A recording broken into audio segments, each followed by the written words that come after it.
لأطيب مناقيش الجبنة مع البيض ومناقيش بالزعتر. يلا نشوف الطريقة. المقادير بنشوفها بالكابشن.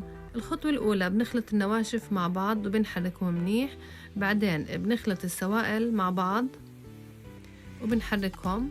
أنا هنا خلطت طحين قمح مع طحين أبيض. طحين قمح بيعطي نكهة غنية للمعجنات. بنتركهم بهاي الخطوة يتخمروا 10 دقايق. هنا بنخلطهم أول إشي بالويسك لحد ما يصيروا بهذا الشكل.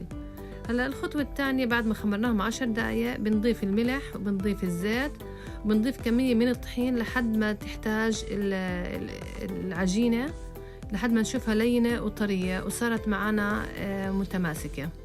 العجينة هون بصير نبلش فيها فورا، بس أنا بفضل نتركها كمان تتخمر كمان مرة ربع ساعة. هون الخلطات بنخلط جبنة نابلسية مع موزاريلا مع بقدونس مفرومة وإزحة. بنجهز البيض. خلطة الزعتر بنخلط معاه زيت زيتون وشوية زيت ذرة. قطعنا العجينة قطع متساوية وفردناها بأصابعنا. وزعنا خلطة الزعتر على جميع أطراف العجينة.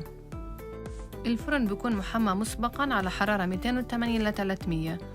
جربوها بتشهي هشة وطرية عن جد. ولأي اقتراحات أو استفسار اكتبوا لي بالتعليقات، وألف صحة وهنا.